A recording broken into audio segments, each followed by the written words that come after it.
নমস্কার দর্শক, সংবাদ আবির্ভাবের বিশেষ প্রতিবেদনে আপনাদের সকলকে স্বাগত। এই মুহূর্তের সব থেকে গুরুত্বপূর্ণ নিউজ যেটা হচ্ছে, রাজীব সিনহাকে কিন্তু ছাড়বে না কলকাতা হাইকোর্ট। শাস্তি ঘোষণা করবে এবার তার বিরুদ্ধে। তিনি কিন্তু আজকে একটি হলফনামা দিয়ে কলকাতা হাইকোর্টের কাছে ক্ষমা চেয়েছেন যে তিনি নির্বাচন ঠিকভাবে পরিচালনা করতে পারেননি, তার উপর প্রেসার ছিল। তিনি এই রকম একটা মর্মে চিঠি দিয়েছেন এবং সেই হলফনামাতে তিনি বলেছেন যে আমাকে ক্ষমা করা হোক, কিন্তু কলকাতা হাইকোর্ট ক্ষমা করতে নারাজ।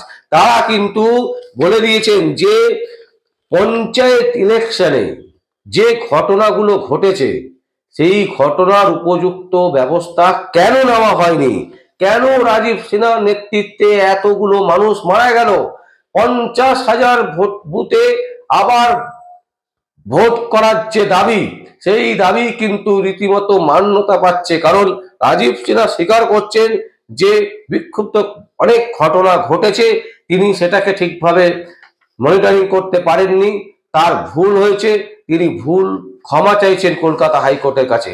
কিন্তু কলকাতা হাইকোর্ট একদম পরিষ্কার বলেছেন যে আমরা তদন্ত করে দেখছি, আমরা সমস্ত নথি খুঁটিয়ে দেখব, যদি দেখা যায় যে তিনি যেটা বলছেন যে তিনি বুঝতে পারেননি তাই তিনি ক্ষমা চাইছেন, তাহলে আমরা সেটাকে সত্যি ধরে তাকে ক্ষমা করে দেব। কিন্তু এটা যদি দেখা যায় যে তিনি জেনে শুনেই এটা করেছেন, এই যে এত বড় 50,000 বুথে আবার ভোট, পঞ্চায়েত ভোটের নির্বাচনে প্রায় 50-60 জন মানুষ, তারও উপরে মানুষ মারা গেছে, বহু মানুষ ঘর ছাড়া, তাদের জন্য কি করেছে নির্বাচন কমিশনার রাজীব সিনহা? এই প্রশ্ন কিন্তু আজকে কলকাতা হাইকোর্টের ডিভিশন বেঞ্চে উঠেছে। তার সদুত্তর কিন্তু তার আইনজীবীরা দিতে পারেনি।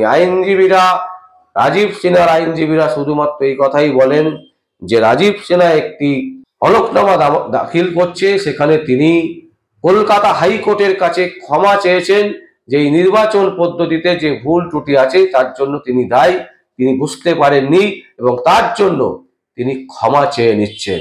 কিন্তু দর্শক, আমরা যেটা বলি যে তার কি ক্ষমা চাওয়ার কোনো যোগ্যতা আছে, তিনি কি ক্ষমা পেতে পারেন?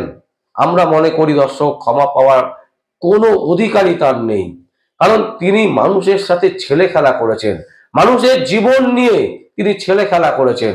মমতা ব্যানার্জির সাথে হাত মিলিয়ে, শাসকের সাথে হাত মিলিয়ে তিনি একের পর এক রায় দিয়ে গেছে, উল্টো পাল্টা যা তার মনে হয়েছে, যেটাতে শাসক লাভবান হবে সেই কাজটাই কিন্তু তিনি করে গেছেন। এবং তার জন্য প্রায় 60 জন মানুষের ওপর কিন্তু মানুষ বলি হয়েছিলেন। অনেক বিশিষ্ট আইনজীবী তারা বলছিলেন এ তো সামান্য, 60টা মানুষ, আগে তো আরো অনেক মারা যেত, আগে মারা যেত 100 জন, 200 জন, 2000 জন বলে, এখনো মারা যাবে 2000, 4000 জন। এ কেমন কথা? 60টা মানুষের প্রাণ কি প্রাণ নয়? 60 জন মানুষ শুধুমাত্র পঞ্চায়েত নির্বাচনকে কেন্দ্র করে মারা যাবে, আর সেই মারা যাওয়াকে নিয়ে কোনো রকম কেউ কিছু বলবে না, কেউ কোনো রকম ভাবে নির্বাচন কমিশনের কাছে তলব করবে না যে কেন মরলো এতগুলো মানুষ। এই জায়গাটাই কিন্তু আমাদের একজন বিশিষ্ট আইনজীবী কলকাতা হাইকোর্টের, তিনি কিন্তু রীতিমতো মামলা করেছিলেন, তিনি রীতিমতো আন্দোলন করেছিলেন। তিনি কলকাতা হাইকোর্টকে বারবার এটাই বোঝাতে চেয়েছিলেন যে মিলন, কেন এই জিনিসটা হবে, আইনের ভাষায় হয়তো হবে না, কিন্তু কলকাতা হাইকোর্ট যখন মনিটরিং করেছেন, কলকাতা হাইকোর্ট যখন দেখছে বারবার করে যে নির্বাচন কমিশন বায়াসড, তিনি রীতিমতো সরকারের হয়ে কথা বলছেন, সরকারের মুখপাত্রতে পরিণত হয়েছেন, তাহলে তাকে আটকাবার জন্য কোনো আইনি ব্যবস্থা নেই? এই প্রশ্নই কিন্তু তুলেছিলেন কলকাতা হাইকোর্টের বিশিষ্ট আইনজীবী শ্রমিক বাগচি। এছাড়া আরো অনেক যারা নিরপেক্ষভাবে আইনি লড়াই লড়েন, তারা কিন্তু জনস্বার্থ মামলা করেছিলেন। আর 50,000 বুথে তারা আবার ভোট দাবি করেছিলেন যে ভোট হোক। দর্শক, ভোট হবে কি হবে না সেটা আমরা এখনো পর্যন্ত বলতে পারবো না, কারণ তার সমস্ত দায়িত্ব হচ্ছে কলকাতা হাইকোর্টের। কলকাতা হাইকোর্টকে যে রায় দেবেন, সেই রায় কলকাতার বাসী যেরকম মানবে, পশ্চিমবঙ্গের আপামর জনগণ সেটাই মেনে নেবে। কিন্তু এই যে নির্বাচন কমিশনারে এতদিন পর রাজীব সিনহার যে মনে হয়েছে যে তিনি ভুল করেছেন, তিনি ক্ষমা চাইছেন, এটাও কিন্তু একটা বড় প্রাপ্তি। এই সমস্ত যারা আইনজীবী, যারা জনস্বার্থ মামলা করেছিলেন এই পঞ্চায়েত নির্বাচনকে কেন্দ্র করে, যারা দিনের পর দিন নিউজে দেখিয়েছিলেন, আমরা যেরকম বারবার করে বলেছিলাম যে এই সংবাদ যখনই আমাদের কাছে আসবে আমরা বারবার করে তুলে ধরবো আমাদের চ্যানেলে, সংবাদ আবির্ভাবের চ্যানেলে।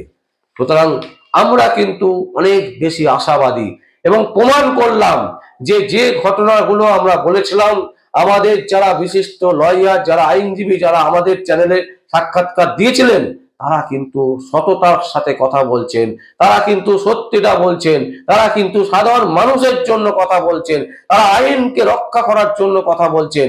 আর আমরা একদম নিরপেক্ষভাবে চেষ্টা করি যে কলকাতা হাইকোর্টের যে রায় আসছে, যা হচ্ছে কলকাতা হাইকোর্টে, সেই জিনিস আপনাদের সামনে তুলে ধরতে।